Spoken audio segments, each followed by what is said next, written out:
Professor ने एक married लड़की को खड़ा किया और कहा, आप ब्लैक बोर्ड पर ऐसे 25-30 लोगों के नाम लिखो जो तुम्हें सबसे ज्यादा प्यारे हों।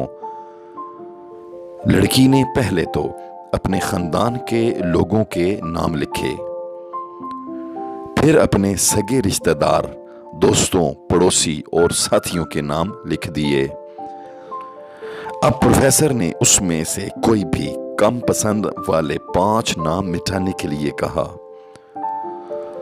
लड़की ने अपने दोस्तों के नाम मिटा दिए। प्रोफेसर ने और 5 नाम मिटाने को कहा। लड़की ने थोड़ा सा सोचकर पड़ोसियों के नाम मिटा दिए। अब प्रोफेसर ने और 10 नाम मिटाने के लिए कहा। लड़की ने अपने सगे रिश्तेदारों के नाम मिटा दिए। अब बोर्ड पर सिर्फ 4 नाम बचे थे, जो उस लड़की के मम्मी पापा और उसके शोहर और उसके बच्चे का नाम था। अब प्रोफेसर ने कहा, उसमें से 2 नाम और मिटा दो। लड़की कश्मकश में पड़ गई। लड़की बहुत सोचने के बाद बहुत दुखी होते हुए उसने मम्मी पापा का नाम मिटा दिया। तमाम लोग दंग रह गए, लेकिन पुरसकून थे, क्योंकि वो जानते थे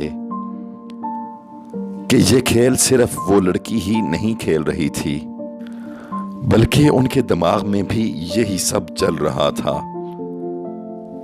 अब सिर्फ 2 नाम ही बाकी थे, शोहर और बेटे का। प्रोफेसर ने कहा, और एक नाम मिटा दो। लड़की सहम सी गई। बहुत सोचने के बाद रोते हुए अपने बेटे का नाम काट दिया। लड़की के इस फैसले पर उसका कलेजा दहल गया, क्योंकि लड़की ने चुनाव करना था, बेटा या शोहर। सबकी आंखें आंसुओं से नम थीं। इतने में प्रोफेसर ने लड़की को अपनी जगह पर बैठने को कहा और सबकी तरफ गौर से देखा और पूछा, क्या कोई बता सकता है ऐसा फैसला क्यों हुआ कि सिर्फ शोहर का नाम बोर्ड पर रह गया? सब खामोश रहे। प्रोफेसर ने लड़की से इस फैसले के करने की वजह पूछी। उस लड़की ने जवाब दिया कि मेरा शोहर ही मुझे अपने बहन भाइयों से, अपने माँ बाप और सारे रिश्तेदारों से अजीज तर है। मेरा शोहर मेरे हर दुख दर्द का साथी है। मैं उससे हर वो बात शेयर कर सकती हूं जो कि मैं किसी से भी शेयर नहीं कर सकती, हत्ता कि अपने बेटे से भी शेयर नहीं कर सकती। लड़की ने आखिर पर जो जुमला कहा वो अपने खून की स्याही बनाकर लिखने के काबिल है कि मैं मां जन्नत हूं अपनी औलाद के लिए। मेरी जन्नत कौन है? मेरी जन्नत कोई और नहीं बल्कि मेरा शोहर है। मेरी दुनिया, मेरी कायनात कोई और नहीं, मेरा शोहर है। उस मजाजी खुदा से मेरी जिंदगी की बहार है।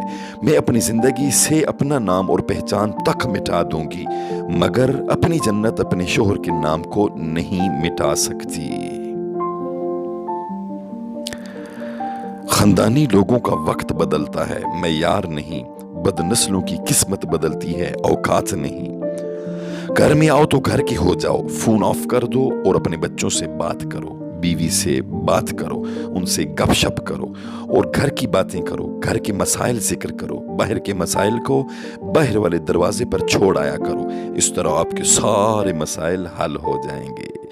हमारे चैनल को आला ज़रफ़ लोग सब्सक्राइब करें।